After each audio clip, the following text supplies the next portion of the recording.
நம் ஆண்டவர் இயேசு கிறிஸ்துவின் நாமத்தினால் மகிழ்ச்சியும் சமாதானமும் நம் அனைவரோடும் இருப்பதாக.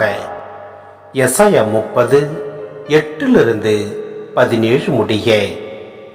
இப்பொழுது நீ சென்று அவர்கள் முன் பலகையில் பதித்துவை, ஏட்டுச் சுருள் ஒன்றில் எழுதிவை. வருங்காலத்திற்கென என்றும் உள்ள சான்றாக அது விளங்கும். ஏனெனில் அவர்கள் கலகம் செய்யும் மக்களாயும் பொய்யுரைக்கும் பிள்ளைகளாயும் ஆண்டவரின் திருச்சட்டத்திற்கு செவிசாய்ப்பதை விரும்பாத பிள்ளைகளாயும் உள்ளனர். திருப்பார்வையாளரிடம் அவர்கள் திருப்பார்வை காண வேண்டாம் என்றும், திருக்காட்சியாளரிடம் எங்களுக்கென உண்மையானவற்றை காட்சி காண வேண்டாம், இனிமையானவற்றை எங்களுக்கு கூறுங்கள், மாயமானவற்றையே கண்டு சொல்லுங்கள், தடமாறி செல்லுங்கள், நெறியை விட்டு விலகுங்கள், இஸ்ரேலின் தூயவரை எங்கள் பார்வையிலிருந்து அகற்றுங்கள் என்கிறார்கள்.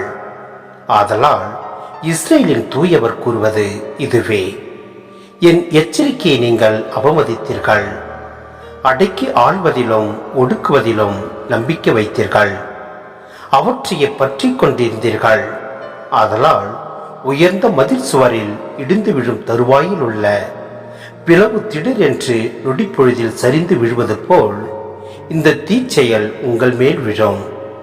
அது இடிந்து விழுவது குயவனின் மண்கலம் சுக்குநூறாய் உடைந்து போவது போல் இருக்கும்.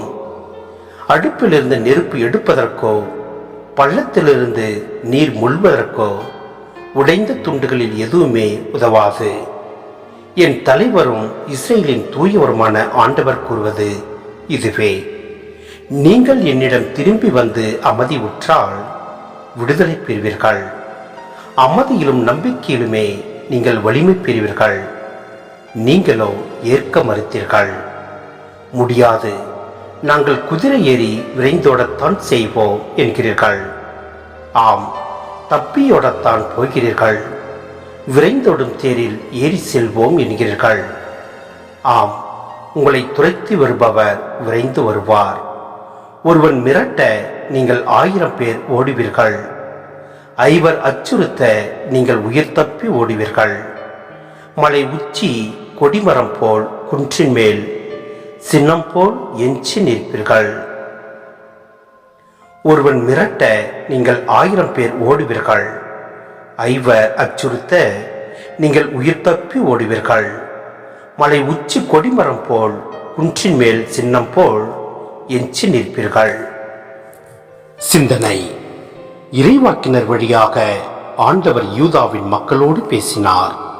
ஆனால் ஆண்டவருடைய வார்த்தையை கேட்க அவர்கள் தயாராக இல்லை.